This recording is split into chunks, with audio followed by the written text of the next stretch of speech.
पहले खुद से एक सवाल पूछो कि इस दुनिया में क्या है जो असंभव है। अगर जवाब आता है कुछ भी नहीं है जो असंभव है, बल्कि सब कुछ किया जा सकता है, तो इतना याद रखो कि कुछ भी ऐसा नहीं है जो आप नहीं कर सकते हो। बस आपका आत्मविश्वास कभी कमज़ोर नहीं होना चाहिए। ये जो रोज़ रोज़ के प्रयास है ना, अगर ये एक दिन भी रुक गया, फिर वो जो संभव की बात आप कर रहे हो असंभव में परिवर्तित होने लगेगा। आज से पहले दुनिया कैसी थी? आज से पहले जो हमारे 3 पीढ़ी की पूर्वज थे वो चांद पे जाने के बारे में नहीं सोच सकते थे। आज से पहले हम कभी इस मोबाइल फ़ोन के बारे में नहीं जानते थे। ऐसे हम किसी से डायरेक्ट बात नहीं कर सकते थे। लेकिन आज दुनिया कहाँ से कहाँ चली गई। कुछ भी इस दुनिया में ऐसा नहीं है जो एक इंसान न कर पाए।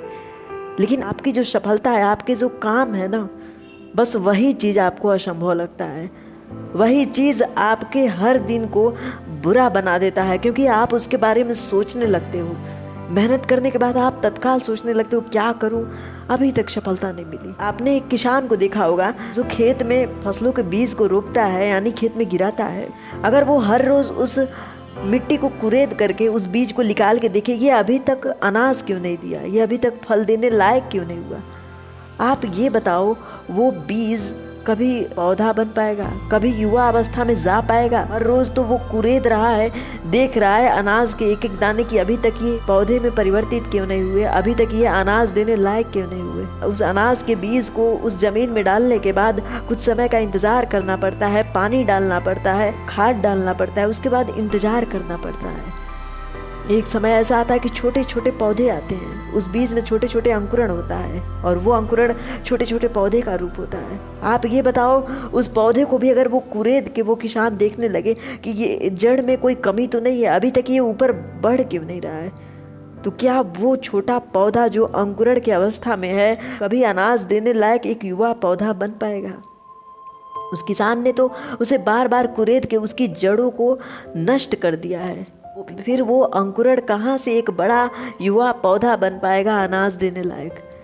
सेम सिचुएशन आपके मेहनत का होता है। मेहनत करने के बाद उसमें खाद पानी, जो मेहनत और लग रहा है ना, उसे और डालो और मेहनत करो, क्योंकि एक समय ऐसा ज़रूर आएगा जब वो आपके मेहनत का जो पौधा है इस तरह से फलित होगा कि पेट भरने से ज़्यादा अनाज देगा। आपको स्वयं पे विश्वास करना होगा कि हाँ, अगर मेहनत किया तो परिणाम ज़रूर आएगा। उस फल की चिंता कर करके बार बार दुखी रहने से आप अगले प्रयास में कमज़ोर पड़ जाते हो। आपका अगला प्रयास जारी नहीं हो पाता। आप वहीं पे ठहरने लगते हो कि अब करूँ ना करूँ, क्या करूँ मैं, और कब तक करूँगा, कब ये सफलता की जो मेरी सीढ़ियाँ हैं कब तक चलता रहूँगा, कब उस ऊंचाई पे पहुँचूँगा जो ऊंचाई देख के मैं इन सीढ़ियों पे लगातार चढ़ते जा रहा हूँ। बस अपने मन को शांत रखो, चढ़ते जाओ ऊपर। धीरे धीरे मेहनत तो लगेगा ना।